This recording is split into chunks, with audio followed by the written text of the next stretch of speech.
Jake Reiff had a store in Bechtelsville, and Bechtelsville wasn't very far from Valley. I'm not sure. Apparently, at that time, they were both widowers, Jake and Henry. On a Sunday, they visited. Jake Reiff and Henry Mack and their children. But anyway, my mother always remembered this little boy, Jake's son, Howard R. And she said he had a runny nose, and she couldn't stand him. But she remembered him. So then, by the time she was 16, she had decided that Howard Reiff was the one she was going to marry. I don't really know how often they saw each other, but apparently he was not a farmer type. He was, his father at this time was not farming. He was having stores, some of which I don't think were financially successful, and then he'd have a store in a different place. However, the young people must have known each other because Annie decided she was going to marry him. We always joked and we said, yes, but it took you 10 years to get him convinced from when she was 16. She didn't get married till she was 26. 26. That is a long time. They were both 26 when they were married. Well, how did they, I didn't quite follow, how did they meet when they were children? Visiting on Sundays. Jake Reiff came to visit Henry. Why did Jake visit Henry? Because people visited on Sundays. He visited a lot of people. They visited for what reasons, I don't know. It was just that they went to the same church. They went to the same church. You visited. You visited on Sundays. So they were visiting. She set her eye on him because he was a upcoming entrepreneur. But it took her 10 years to land him. Yeah. Did he resist? I don't think he resisted so much as the fact that he was an only child. That's right. His own brother had died at age 5 months, either shortly before or shortly after their mother died. You're saying he had responsibilities. He had responsibilities. His father was very domineering beside that, and I think he loved his only son according to his interpretation, but he never forgot that he was the father and the son was the son. This relationship went on till my father's death. Howard R. had things. He had one of these pictures shows him with a very nice bicycle. When he came to visit Annie, he used to hire a horse and a buggy. You hired horses and buggies at the train station. So apparently he was well enough off financially, just not ready to make the commitment, I presume. Then they were married, and then they had J. Howard in, 1908? 1908. Well, I guess one can't expect one's forebears to have been romantic in the sense in which we might like to celebrate it today. Heroic romance. It's enough for them to have even been there, after all. I think the romance was there, but it was just so different. You cannot picture romance in the 90s and in the early part of the century in the same terms. Right. Just as I can't picture romance in the 1990s in the same way that it was in the 1930s. It's a different interpretation of the same word, but I think it was romantic. I have a number of postcards that Howard R. sent to Anna, and some that Anna sent to Howard R., because of course this was the way the postcard was the forerunner of the telephone as far as communication was concerned. There were 2 postal deliveries a day in the cities, and almost anywhere the railroad ran, you got 24-hour service with the mail. So that judging from the postcards that were exchanged, and these were not romantic postcards. We did not even sign love on a postcard. Yeah. That would have been very poor taste to to write that word, let alone have a stamp that said love, And where anyone could even see it. where anyone could see it.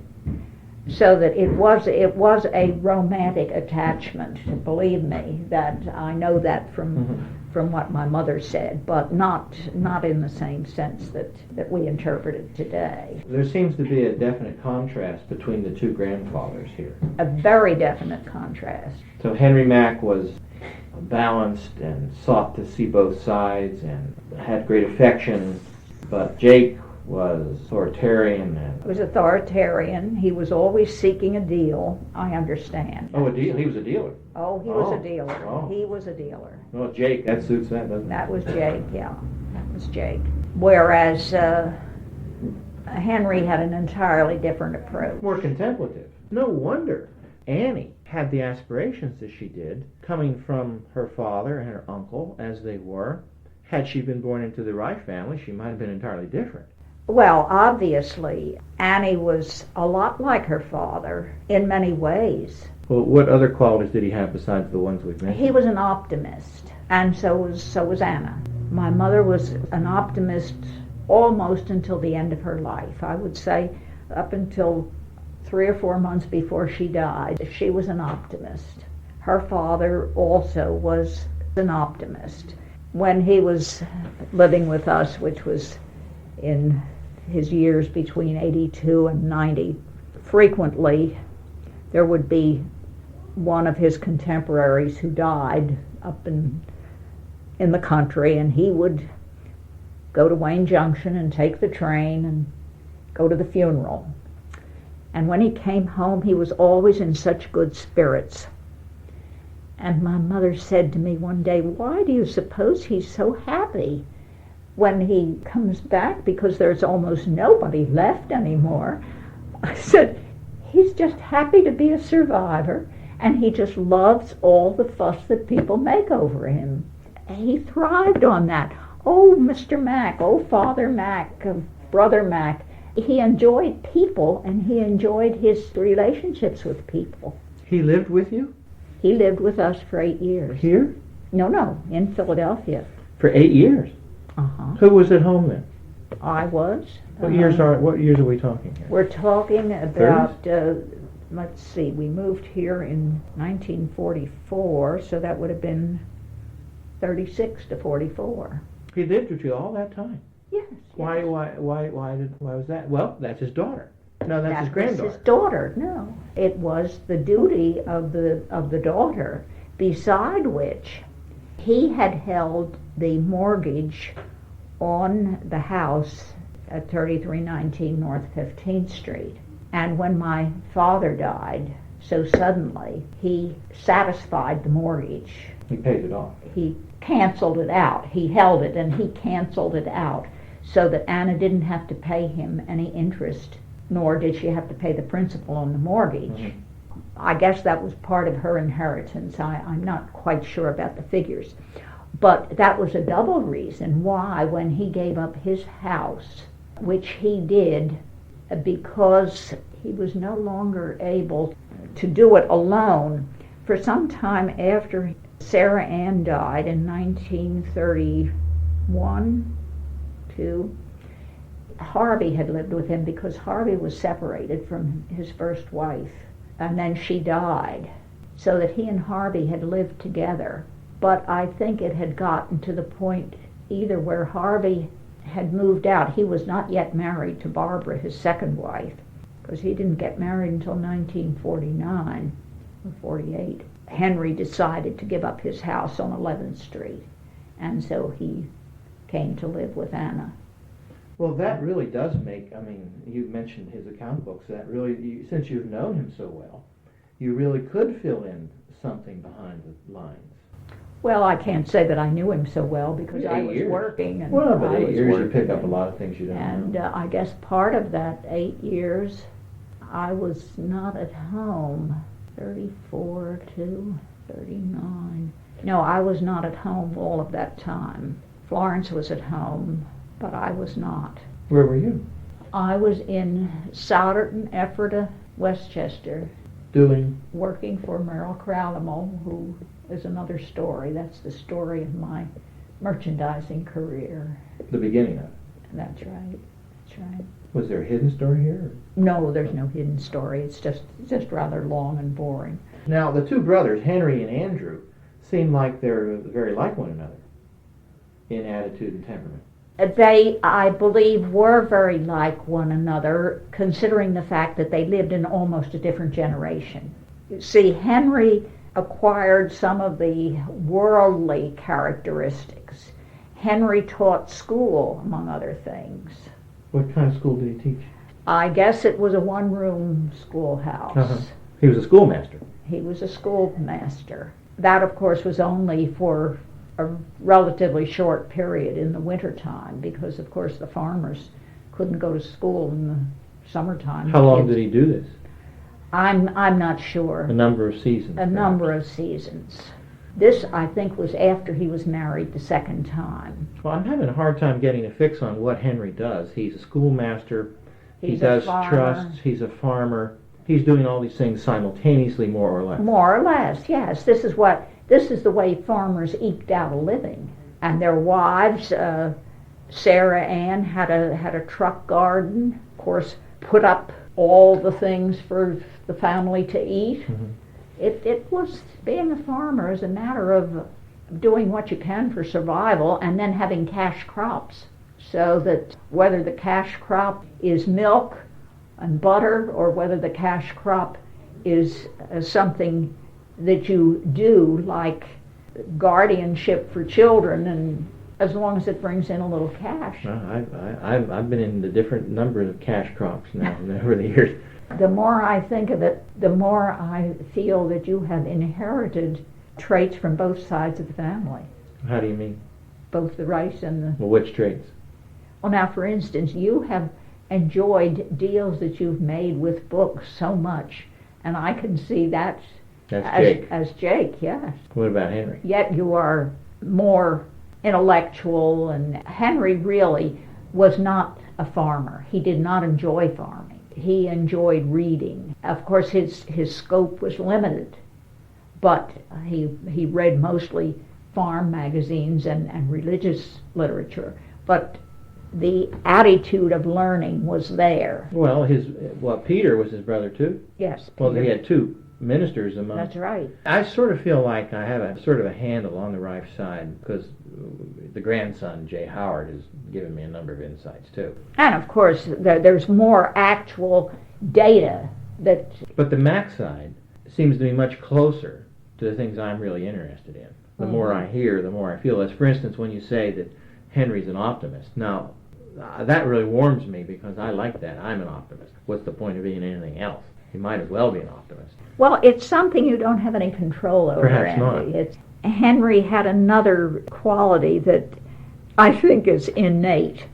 This is the sort of thing, when Henry lived with us, he was already an old man, you know, and he went everywhere by public transportation, and he visited shut-ins. That was what he called it.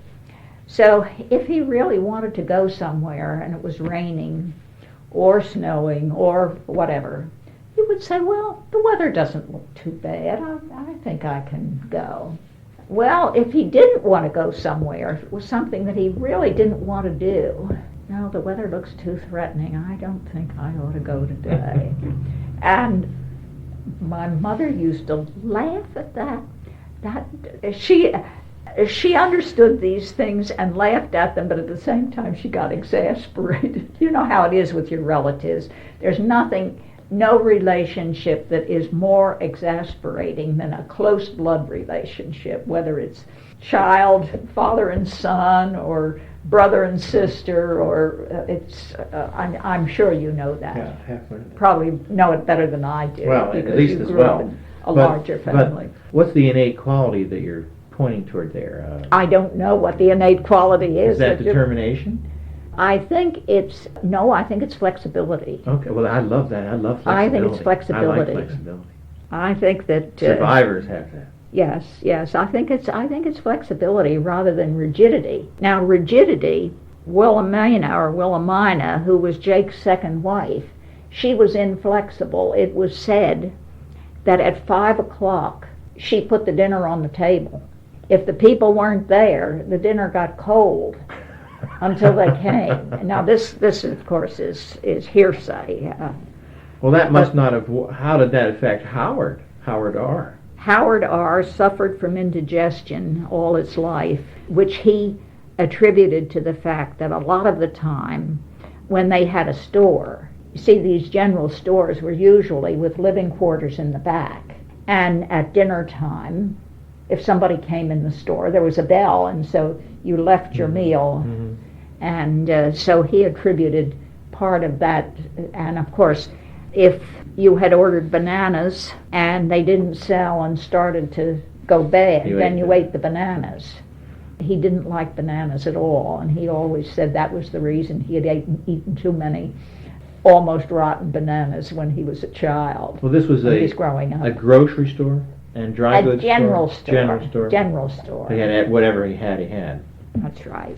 Well, I wanted to ask one more thing about Henry. Did he hold any church office? That's difficult to pin down in the Mennonite church, because in the Mennonite church we don't have. He led the singing. Well, no. At the mission he led the singing. At the mission he led the singing. I don't know too much about what he... Well, what I'm hearing is these are good, devout people. Is that your sense of it too? These are genuine people. Well, this is very unusual. I mean, this is a great thing to find out when you're 52 that you've got devout people in your background. Oh yes, you have very devout people in your background, especially on the Mac side. Yeah. Well, especially, yeah. I'm not quite sure that my grandfather Jake was too devout. He smoked cigars for one thing. I'm not sure he was. J. Howard seemed to me to go through a passage away from the cigar smoking, deal making mindset toward what we can maybe call the more Mac side, the contemplative, the more spiritually oriented.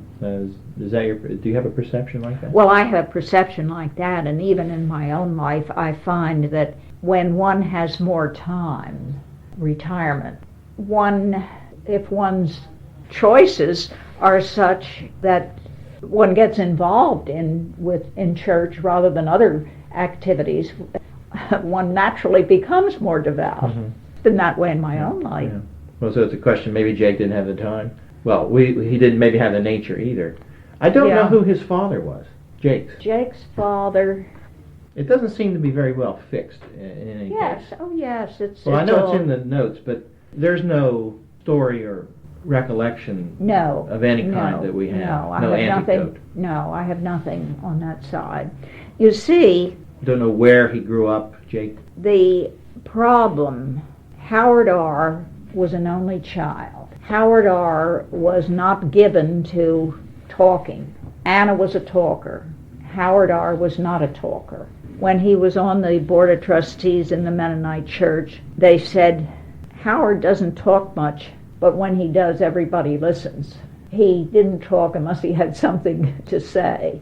So he didn't talk a great deal.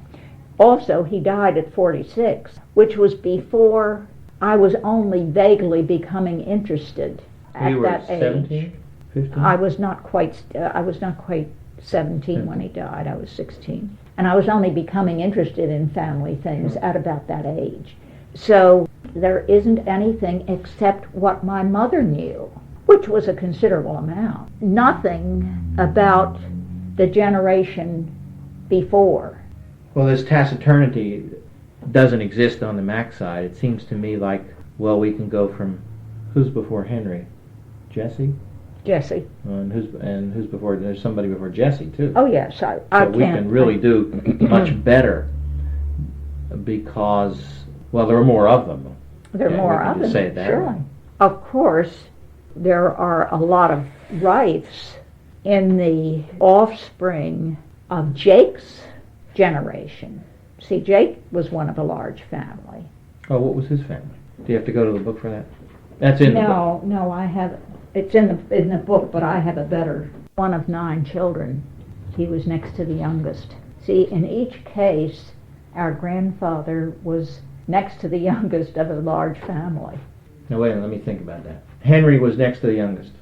Henry was next to the youngest. And Jake was next to them. And Jake was next to the youngest. Who are Jake's brothers and sisters? I don't think I know this. Well, Mary was the oldest. Susan was Aunt Sue, my father's great aunt, who was not married and lived to be 96. She was the one who knew about the Reiff family. George was Uncle George.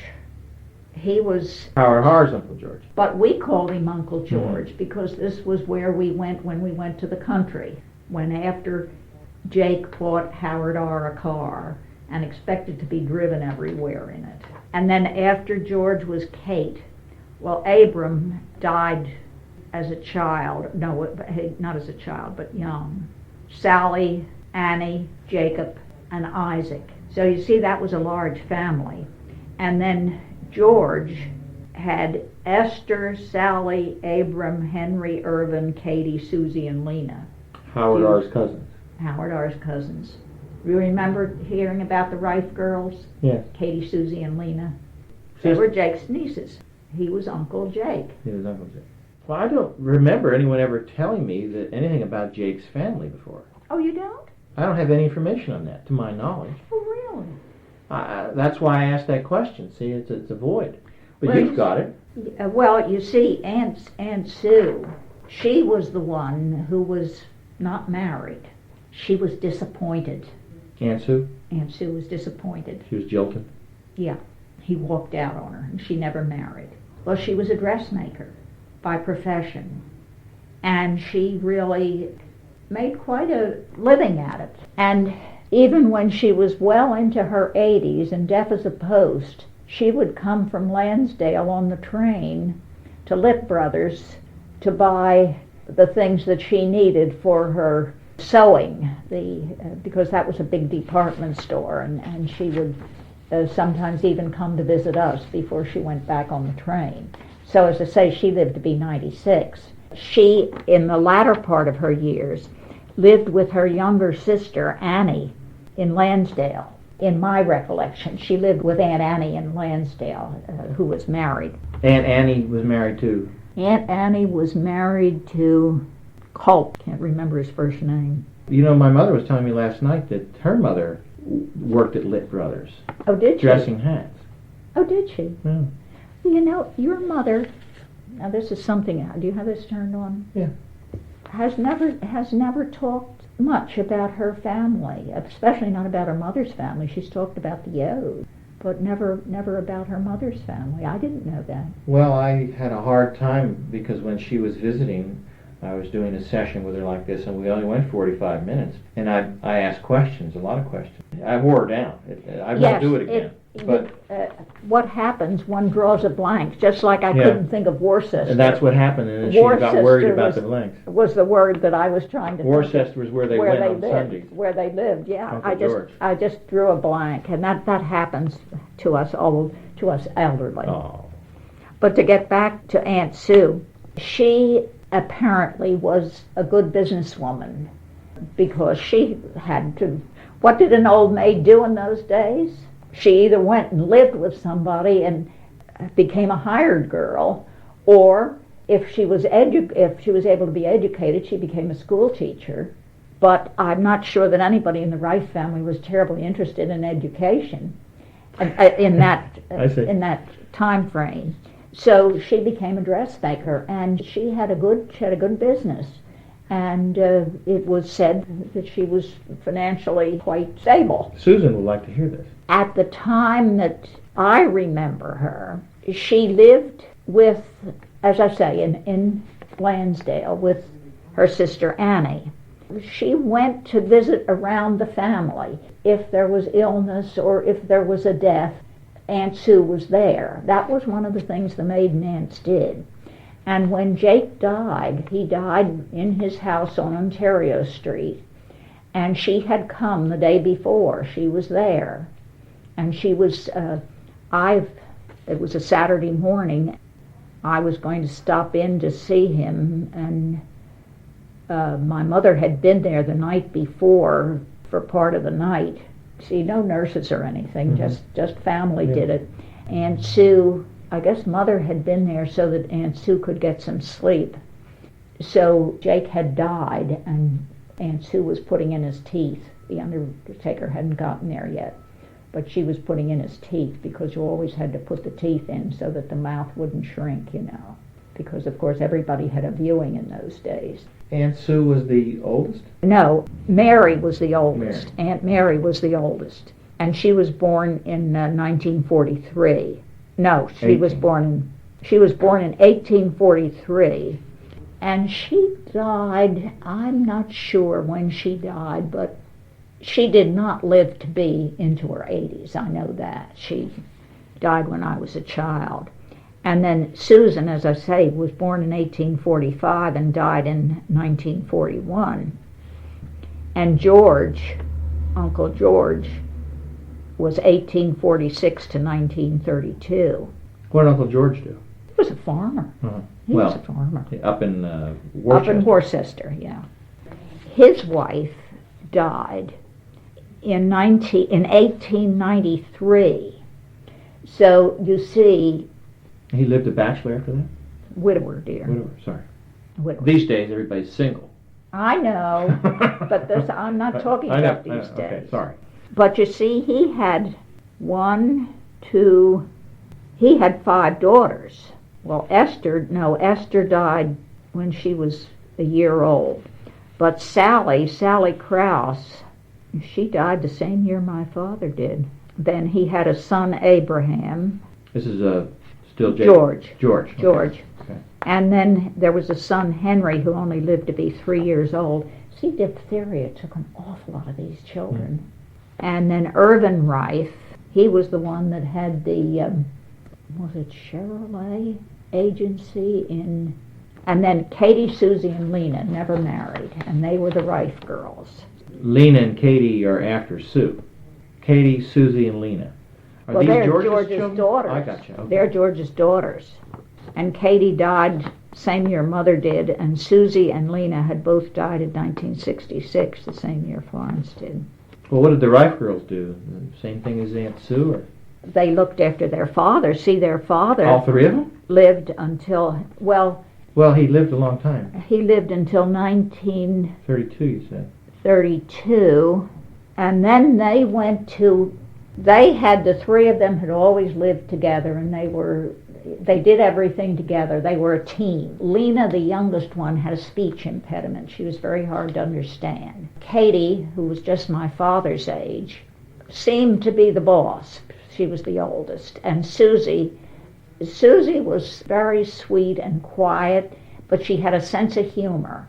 And Susie could have been, she was prettier than the other 2. The other 2 were not attractive. Susie could have been quite interesting and so forth. Susie would have been good matrimonial material, but somehow or other, I don't know, she got overlooked. But they did everything as a team. It was the Reiff girls, Katie, Susie, and Lena.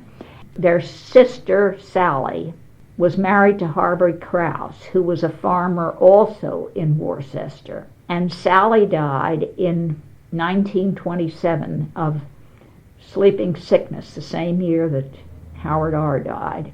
So after George died, they sold his farm, and it's the other way around. I guess Harvey Krause sold his farm and came to live with the girls. I mean, it was an economic arrangement. Sure. He needed somebody to keep house for him, and they needed a roof over their heads. I don't remember now which farm they lived on. Well, there are quite a number of farms represented Your here. father would have known. All these people, the children of Uncle George, Uncle George is Jacob Bell's brother. That's right. Okay. And Jacob Bell has a number of brothers and sisters. These are the ones all across the page here or not? Yeah. These are all Jake's brothers and sisters. Big family. And his father's name was? His father's name was Abraham, Okay. and his mother's name was Sarah Detweiler Landis.